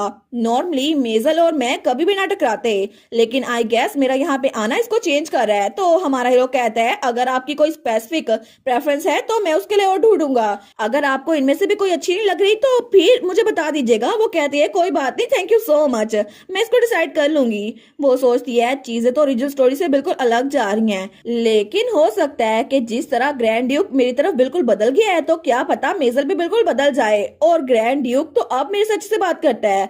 और तब हमें डायरेक्ट 4 दिनों बाद का सीन दिखा जाता है जब वो अपने कमरे से बाहर निकली थी। वो तो बड़ी खुश थी, वो कहती है फाइनली मैं उस बेड से फ्री हो चुकी हूँ। लेकिन तब उसको डॉक्टर ने जब कहा था ना आपको बहुत ज्यादा रेस्ट करने की जरूरत है, मैंने कहा था क्या मैं बाहर भी नहीं जा सकती, तो मुझे लगा था शायद सिर्फ कमरे में घूम सकती हूँ, लेकिन उसने तो मुझे बेड से भी उठने से मना कर दिया था। लेकिन अगर ड्यूक इन सारे दिनों में मेरे पास ना आते ना अपनी ब्रेक्स में तो मैं तो बोर होकर मरी जाती, लेकिन अच्छा हुआ ना ड्यूक मेरे पास आ गए। तो तभी उसे वहां से चिल्लाने की आवाज आती है, मैंने सुना था कि उसने नाइट्स को भी ग्रेड किया है। तो हमारे सोचती है क्या ये किसकी आवाज है? तो जब वहां पर जाती है ना तो वहां पे हेडमेड और उसके साथ एक लड़की थी। तो वो लड़की कहती है मुझे ये मत बताना कि वो लड़की अभी भी यहाँ पर रहने का प्लान कर रही है। तो हेडमेड कहती है मैं इस बारे में श्योर नहीं हूँ माय लेडी। तो हमारी यहाँ सोचती है मार्जेला ये तो हेडमेड है ना, और इसके साथ ये कौन है? तो तभी वो लड़की वो उसकी तरफ मुंह करती है और वो वही थी मेजल अबोर। तो हमारी सोचती है ये यहाँ पर क्या कर रही है, आखिर ये इतनी जल्दी यहाँ कैसे आ गई? तो हेडमेड कहती है योर ग्रेस। तो मेजल तब उसकी तरफ देखती है, वो कहती है ग्रीटिंग योर ग्रेस, प्लीज मुझे अपने आप को इंट्रोड्यूस करवाने दे, मेरा नाम है मेजल अबोर। हमारी कहती है अच्छा आप काउंट अबोर की बेटी होंगी है ना? वो कहती है जी बिल्कुल, मुझे पता नहीं था कि आपको मेरी फैमिली का पता है। तो हमारी हीरोइन स्माइल कर कहती है आखिर आप कैसल में इस वक्त क्या कर रही हैं? वो कहती है वेल मैं अपने फादर के साथ आई थी, लेकिन मैं रास्ता भटक गई थी और फॉर्चुनेटली मुझे हेडमेड मिल गई, उन्होंने कहा वो मुझे गाइड करेंगी। लेकिन मोर इम्पोर्टेंटली योर ग्रेस, क्या अब आप ठीक है? हमारी कहती है क्या मतलब? वो कहती है मैंने सुना था कि आपके पास एक भी लेडी इन वेटिंग नहीं है, मैं इमेजिन नहीं कर सकती कि आप कितनी लोनली होंगी, लेकिन ड्यूक तो बहुत ज्यादा हार्श है आप पे, आपको ऐसे ही अकेला छोड़ देना कितना बुरा है। तो हमारी सोचती है क्या ये क्या बात कर रही है, मेरे ग्रैंड ड्यूक मुझे अच्छे से ट्रीट करते हैं, थैंक यू सो मच। लेकिन तब वो हंसते हुए कहती है और इसके अलावा कितना इंटरेस्टिंग है ना आपको यहाँ पर मिलना, क्योंकि मैंने आपके रेपुटेशन के बारे में बचपन से बहुत ज्यादा कहानियां सुनी हुई हैं। तो हेडमेट थोड़ा फ्लिंच करती है, वो सोचती है क्या, लेकिन हमारन कहती है रेपुटेशन, किस रेपुटेशन की बात कर रही हैं आप। तो मेजल कहती है मुझे माफ कीजिएगा, क्या आपको पता नहीं है। तो हमारन कहती है क्या तुम मेरी फेक सेंटर्स होने की रेपुटेशन की बात कर रही हो। तो मेजल अब और वो स्माइल करती है, लेकिन वो कहती है ऑफ कोर्स नहीं योर ग्रेस, मैं इसकी बात क्यों करूंगी। लेकिन हेडमेट सोचती है आखिर ये बात अभी क्यों लेकर आई है, क्या ये डचेस को प्रोवोक करने की कोशिश कर रही है। लेकिन वो तो वहां पे सवाल किए जा रही थी। तो हेडमेट सोचती है क्या ये चाहती है कि डचेस गुस्सा होकर इनको थप्पड़ मारे और उनकी रेपुटेशन खराब हो जाए। लेकिन हमारी हीरोइन स्माइल करते हुए कहती है आई सी, अगर आपका वो मतलब नहीं है जो मैं समझ रही हूँ तो फिर कोई बात नहीं। वो कहती है मार्जेला। तो हेडमेट कहती है जी योर ग्रेस। तो हमारी हीरोइन जाते हुए कहती है प्लीज यंग लेडी को बाहर छोड़ दे, वैसे भी किसी आउटसाइडर का कैसल में इतनी देर घूमना अच्छी बात नहीं है। और तब वहां से निकल गई थी। लेकिन पीछे मेजल अब और उसको तो बहुत ज्यादा गुस्सा आ रहा था। वो सोचती है क्या इसको गुस्सा नहीं आ रहा, इसने इसको ऐसे जाने दिया, आखिर ये मेरे प्लान को खराब कैसे कर सकती है। लेकिन तब हमारी हीरोइन वो बाहर आ गई थी टहलने के लिए। वो सोचती है मेजल तो सच में बहुत ज्यादा चालाक है, बिल्कुल जैसा कि बुक में लिखा था वैसे ही। ओरिजिनल एनेट तो इस वक्त गुस्से में फट जाती, क्योंकि अगर कोई भी उसके फेक सेंटर्स होने की बात करता ना तो एनेट को बहुत ज्यादा गुस्सा आता, क्योंकि ओरिजिनल स्टोरी में वो तो एक विलनेस थी एनेट फ्रेज, जो कि पूरे एम्पायर में अपने इसी नाम की वजह से फेमस हुई थी। वो नाम था फेक सेंटर्स का, क्योंकि पहले एक प्रोफेसी की गई थी जिस रात चांद बहुत ज्यादा चमकेगा ना, उस रात तीसरे स्टार के नीचे नोबल स्टेट में एक लाइट पैदा होगी जो कि डार्कनेस को मिटा देगी। और ये प्रोफेसी एनेट फ्रेज नाम की लड़की के साथ मैच हुई, क्योंकि वो सेंचुरी की पहली सेंटर्स थी और उसी वक्त एनेट फ्रेज पैदा हुई थी। लेकिन जब वो पैदा हुई ना तो पास्ट में हर किसी ने इस बात का जश्न मनाया। एम्परर ने तो खुद उनको कांग्रेचुलेशन भेजा था। पूरे एम्पायर में ये बात फैल गई थी कि नई सेंटर्स पैदा हुई है। लेकिन उसकी मोम की हालत बहुत ज्यादा खराब थी और चंद ही दिनों के बाद उसकी मोम गुजर गई। लेकिन उसके डैड को फर्क नहीं पड़ता था, क्योंकि उसको इस बात का यकीन था कि उसकी बेटी नई सेंटर्स बनेगी। लेकिन उसके कुछ ही अरसे बाद मार्कस को कुछ अजीब सेंस होना शुरू हुआ। तो मेड्स बातें करी थी लेडी एनेट तो बिल्कुल भी मार्कस की तरह नहीं दिखती, दूसरी कहती है जुबान बंद रखो।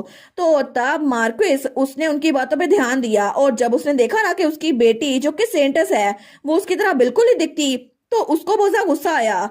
और तब मार्कोस ने बिना सोच समझे ये बात मान ली कि उसकी बीवी ने उसको धोखा दिया है और उसका किसी और के साथ अफेयर था। लेकिन अब वो अपनी वाइफ से कुछ भी इंटेरोगेट नहीं कर सकता था, क्योंकि चाइल्ड बर्थ के बाद ही उसकी वाइफ वो जल्दी गुजर गई थी। लेकिन उससे भी ज्यादा बुरा ये हुआ कि जैसे जैसे टाइम गुजरता गया एनेट की एबिलिटीज वो अवेकन हुई नहीं और ना ही उसके अंदर कोई होली पावर थी। इसी वजह से सबको लगा कि ये फेक सेंटर्स है। और बाद में जब एनेट 10 साल की हुई तो तब रूमर्स फैलना शुरू हो गई कि स्लम्स में एक लड़की के पास मिराकल्स की पावर है तो वो नई सेंटर्स हो सकती है। लेकिन इस बात के साथ ही पूरे एम्पायर में ये बात कंफर्म फैल गई कि एनेट फ्रेज वो फेक सेंटर्स है। तो हमारी आसमान की तरफ देखकर सोचती है पूरे एम्पायर में हर किसी को इस बात से गुस्सा था कि मैंने फेक सेंटर्स होने का दावा किया, लेकिन उसके बाद से मेरे फादर ने मुझे इग्नोर करना शुरू कर दिया। हालांकि मैं सेम टू सेम अपनी मोम की कॉपी थी, लेकिन उनको लगा था कि मैं उनकी बेटी नहीं हूँ, इसी वजह से उन्होंने मुझ पर ध्यान नहीं दिया और मुझे बस बिल्कुल इग्नोर करना शुरू कर दिया। और आज जब उसने मुझसे कहा ना आपसे मिलकर बड़ी खुशी हुई, मैंने आपके बारे में बचपन में बहुत सारे रूमर सुनी थी, तो वो सोचती है वो जरूर मुझे इसी बात का ताना दे रही होगी। लेकिन वो गुस्से में आते हुए कहती है मैं तो उसको बिना किसी डाउट के अपने साथ रखने वाली थी, लेकिन अब तो तुम परमानेंटली आउट हो, मैं तुम्हें अपनी लेडी इन वेटिंग नहीं बनाती। और तब थोड़ी देर बाद जब अपने कमरे में आई थी ना तो उसने सारी की सारी लिस्ट वहां पे लगा ली थी। वो सोचती है मैं किसको चूज करूं अपनी लेडी इन वेटिंग के लिए।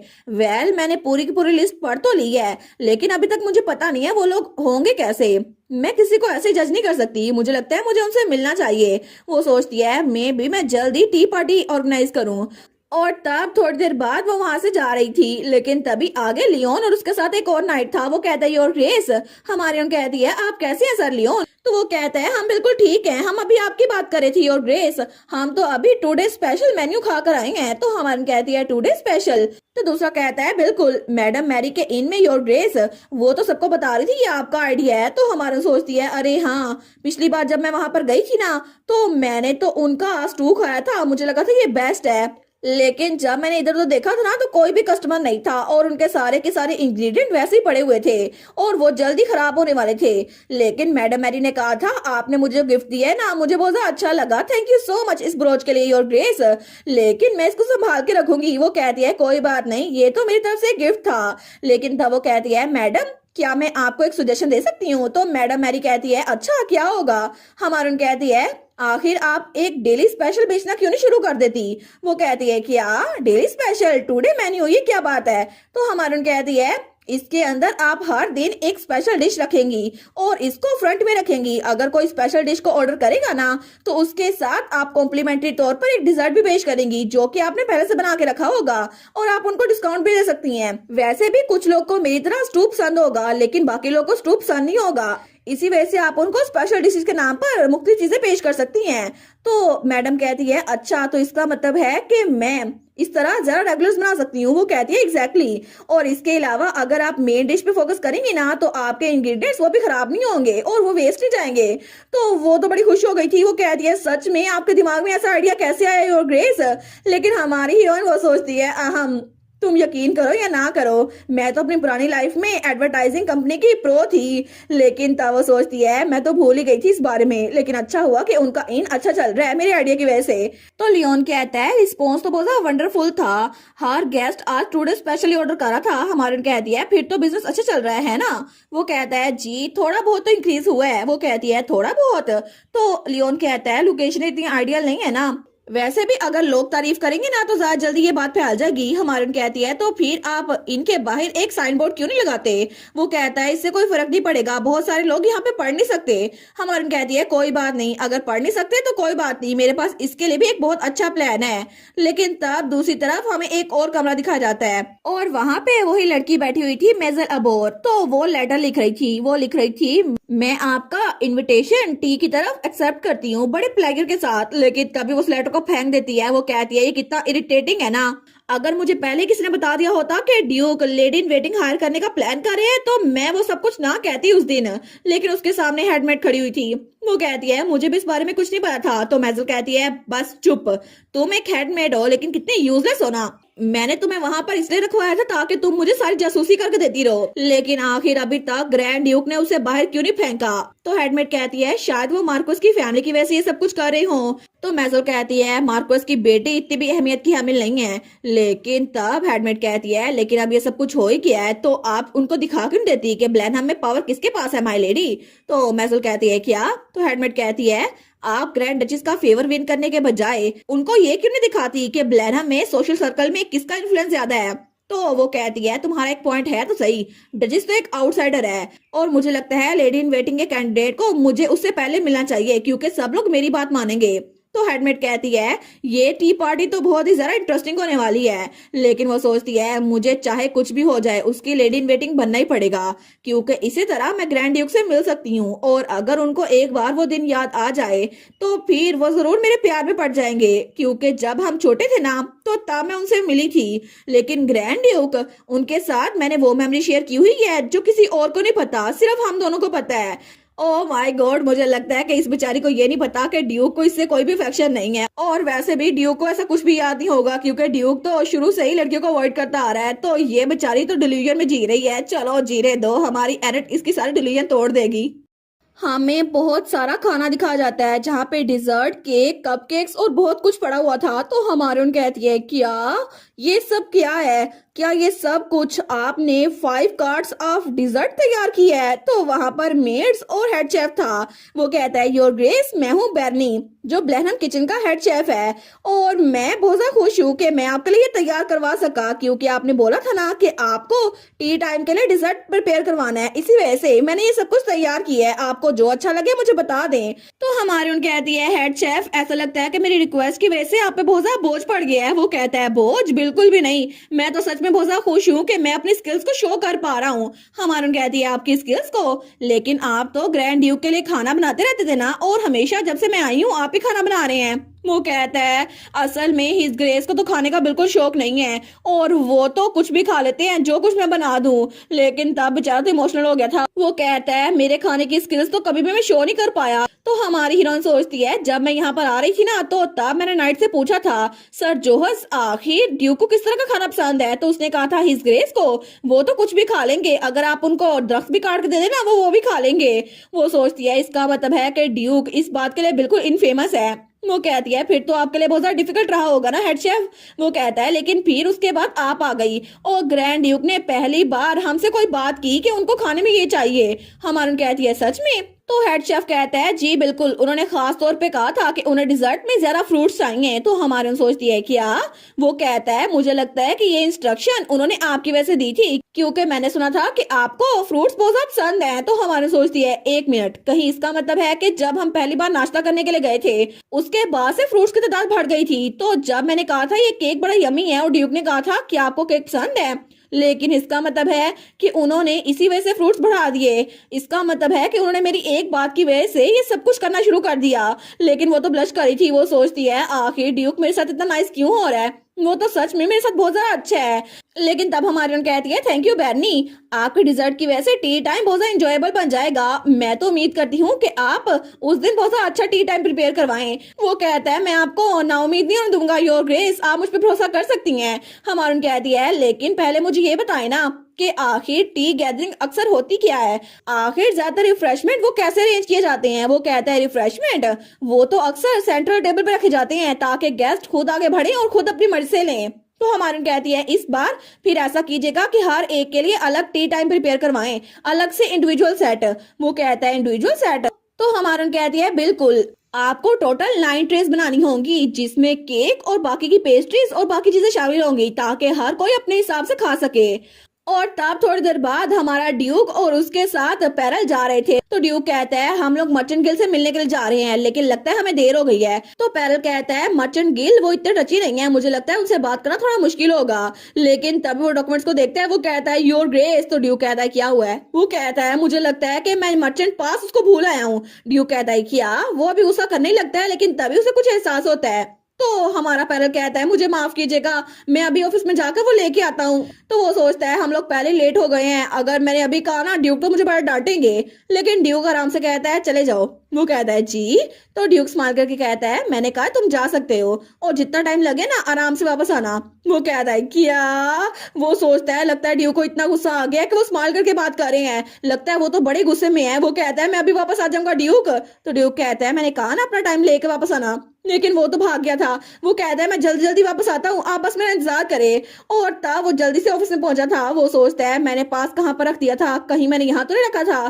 तो तब वो दराज खोलता है। वो सोचता है वो जरूर दराज में होगा, लेकिन तभी उसकी नजर किसी चीज पे पड़ती है। वो कहता है क्या ये यहाँ पर क्या कर रहा है? और थोड़ी देर बाद वो जल्दी जल्दी भागता हुआ वहां पर आ रहा था और उसको तो सांस चढ़ गया था। वो कहता है फाइनली मैं ले ही आया मर्चेंट पास, लेकिन क्या हम लोग अब मीटिंग हॉल में चले? लेकिन वहां पे ड्यूक नहीं था। वो सोचता है ड्यूक पहले तो नहीं पहुंच गए। तो तभी वहां पे उसको ड्यूक की आवाज आती है क्या आपने हेड शेफ से खुद ये रिक्वेस्ट किया? तो पैरल वहां पर देखते हैं तो वहां पे हमारा ड्यूक और डचेस बैठे हुए थे और हमारा ड्यूक वो स्माइल कर रहा था और हमारी हंसते हुए कहती है सच में आपने मेरे लिए वहां पे फ्रूट्स इंक्रीज करवाए। वो कहता है मैंने तो ऐसा कुछ भी नहीं बोला था माई लेडी, ये तो बस एक कटसी हुई ना। तो हमारी हीरोइन तो स्माइल करते हुए कह रही थी क्या सच में आपको कोई भी खाना पसंद नहीं है, आपकी कोई भी फेवरेट डिश नहीं है? तो हमारा हीरो कहता है लेकिन मुझे फ्रूट्स पसंद है। तो हमारी कहती है तो इसका मतलब है कि आज शाम आप मेरे साथ स्ट्रॉबेरी केक खाएंगे है ना? तो ड्यूक कहता है बिल्कुल, जैसे ट्रेनिंग खत्म होगी ना मैं आपके पास आ जाऊंगा। लेकिन वहां पर पैरल दूर खड़ा उनको देख रहा था। वो सोचता है ड्यूक ने मुझे कहा था कि मैं अपना टाइम पूरा करके आऊं, जितना टाइम चाहे उतना लगा के आऊं, तो इसका मतलब है वो डची से बात कर रहे थे। लेकिन ग्रैंड ड्यूक ने कभी भी पहले किससे इतने आराम से बात नहीं की, तो इसका क्या मतलब हुआ? और इसके अलावा जो मैंने उनके कमरे में देखा था और जब वो ड्यूक के ऑफिस में था ना तो वहां पे उसको वही पोटली नजर आई थी जिसके अंदर हमारी हीरोइन ने वो हैंकरचीफ दिया था और वो पोटली भी संभाल के रखी हुई थी। वो सोचता है ड्यूक तो कभी भी कोई चीज संभाल के नहीं रखते, लेकिन उन्होंने इस पोटली को इतना संभाल के रखा हुआ है, इसका तो रिबन भी बिल्कुल टाइट है जैसे इसको बड़े प्यार से संभाल के रखा हो। मुझे लगा था उन्होंने बोला है कि मैरिज सिर्फ पॉलिटिकल कन्वीनियंस के लिए है, लेकिन क्या इसका मतलब है कि हर ग्रेस उन्होंने सच में ग्रैंड ड्यूक का दिल पिघला दिया है? और हमारी हीरोइन तो वहां पे स्माइल कर रही थी। तो पैरल तो बिल्कुल इमोशनल हो गया था। वो कहता है इसका मतलब है डचेस सच में ड्यूक का दिल पिघलाने में कामयाब हो गई हैं। मुझे तो बड़ी खुशी हो रही है। ऐसा लगता है कि ग्रैंड ड्यूक पहली बार अपनी लाइफ में खुश हुए हैं। और ड्यूक वहां पर स्माइल कर रहा था। लेकिन तब हमें रात का वक्त दिखा जाता है और हमारी हीरोइन का कमरा, वहां पर सारे लोग थे, उसकी मेड भी, उसकी मेड की छोटी बहन भी, और लियोन भी और पैरल भी। तो हमारी हीरोइन के हाथ में एक डॉक्यूमेंट था। वो कहती है अच्छा ये, लेकिन तभी उस डॉक्यूमेंट को रखते हुए कहती है तुम तो बहुत ज्यादा जल्दी काम करती हो, ये अच्छी बात है, लेकिन मुझे ये नहीं चाहिए। तो मोरिना, उस मेड की छोटी बहन, वो डर जाती है। वो कहती है जी। तो हमारी कहती है अगर मैं तुमसे कहूँ कि इसमें थोड़ी रिवीजन करो तो क्या तुम करोगी मोरिना? तो मोरिना कहती है जी और ग्रेस। तब मोरिना उसके हाथ वो पेपर पकड़ लेती है। वो कहती है लेकिन आखिर आपको कौन सी चीजें चाहिए? तो पीछे से पैरल वो कहता है आखिर हर ग्रेस वो इतनी सीरियस होकर ड्राइंग को क्यों देख रही हैं? तो लियोन कहता है ये बहुत इंपॉर्टेंट है, ये पिक्चर तो टुडे स्पेशल की है और वहां पर टुडे स्पेशल में एक खाने की डिश बनी हुई थी।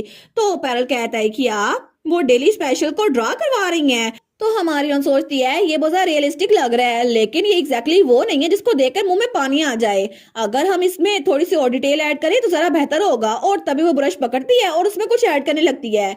वो सोचती है इसको खुद करना थोड़ा ऑकवर्ड लग रहा है, लेकिन अपनी पुरानी लाइफ में मैंने कितनी बार लोगो डिजाइन किए थे, मुझे लगता है ये इस बार इतना मुश्किल नहीं होगा। तो तब सब लोग उसी को देखी जा रहे थे और हमारी हीरोइन काम कर रही थी। तो जब उसने काम खत्म कर लिया था वो कहती है देखा अब ये कन्विंसिंग लग रहा है ना, तुम लोग को क्या लगता है?